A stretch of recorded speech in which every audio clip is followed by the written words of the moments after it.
cover now is weak areas of the body. Now, what you must remember is that we're going to show it in isolation. So we're going to show you a weak area, then another weak area, another one, and so on and so forth.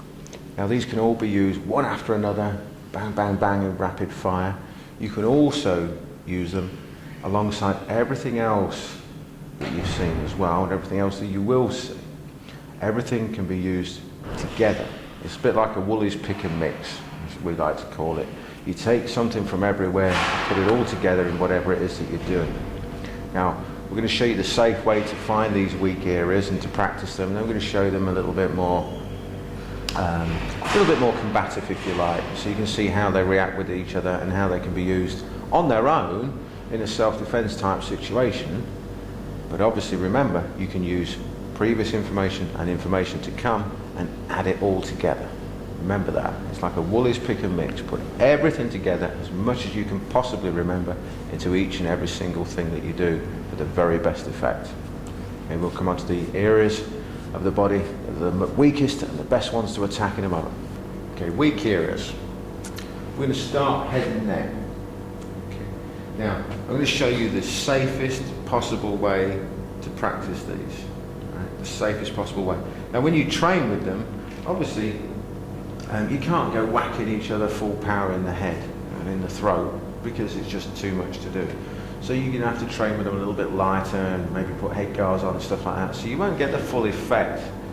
But when you practice it, you just tap so light it's ridiculous. Okay, you just have to judge the effects for yourselves. Okay, you test it out and judge it for yourselves.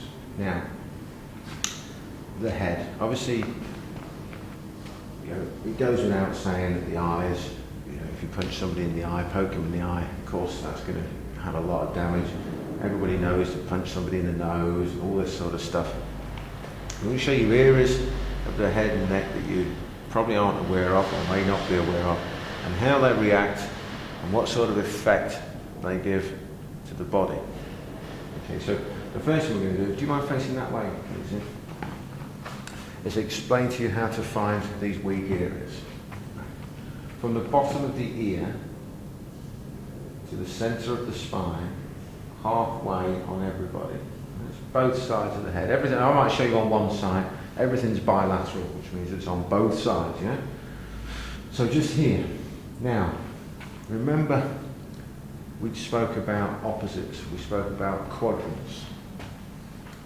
This is bottom, back, and right as you're looking at it. Okay. Well, sorry, if you're looking at it, it's actually the front, but it's the back of his body. So we'll analyse it that way. You've got bottom, right, and front as you're looking at it. So the opposite of bottom is top. The opposite of right is left. The opposite of front is back. So if you imagine this is bottom, front, right as you're looking at it, the opposite of that is up here. So you know, because of these opposite effects that we keep talking about, that if you hit here, you want to aim it to come out of there for the very best effect. Obviously, in a self-defense situation, you don't care, you're just going to slam into there and hope you got it about right, because power makes a big difference.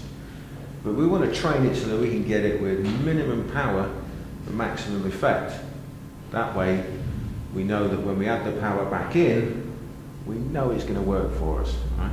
So that if it doesn't work like we expect it to for us, that's the freak occurrence, not somebody dropping as a freak occurrence. The freak occurrence is they don't drop, at which point you just hit them again anyway. So, from here and out. This person gives you a number, okay, when you tap it, or after you've tapped it. Their numbering system goes from 0 to 10. 0 is, I didn't feel a thing. 10 is, you hit me far too hard, and now it's my turn, okay? So you don't go crashing in there and try to get 468 and spend the next 2 hours bringing them round. You start at 0, or less if needs be. I'd rather you got nothing at all from it than you hit them too hard to start with, because you're messing with the body here.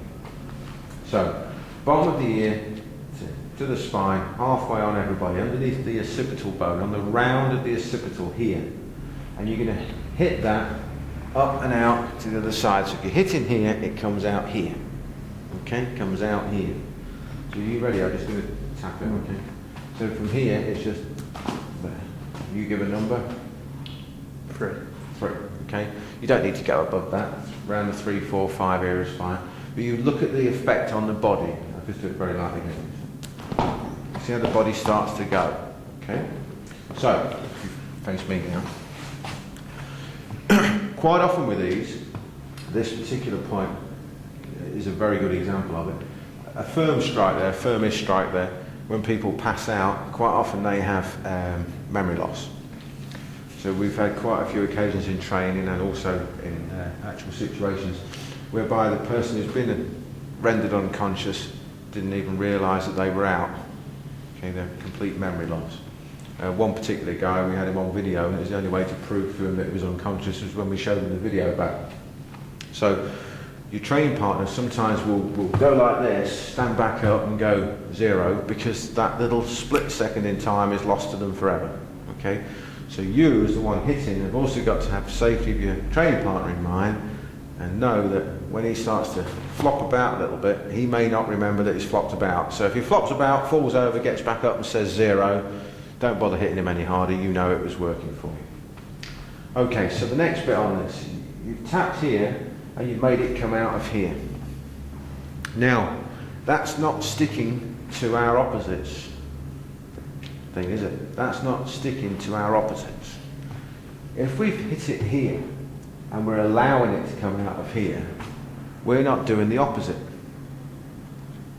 Because if we're hitting into here, we really want it to come back through this way as well. So your next stage of practice, again for safety, is just to put your hand on here and hold it. So that when you tap here, you give a number. 4. 4. Okay, again, less power and you get a little bit more effect because you're holding it in. So that still isn't applying our opposites law because we're not hitting here at the same time as we're hitting here. So I'll do it ever so lightly. Is obviously we're going to hit here and hit here at the same time, so you get like a different effect entirely. And the number on that is whatever. Okay, so again.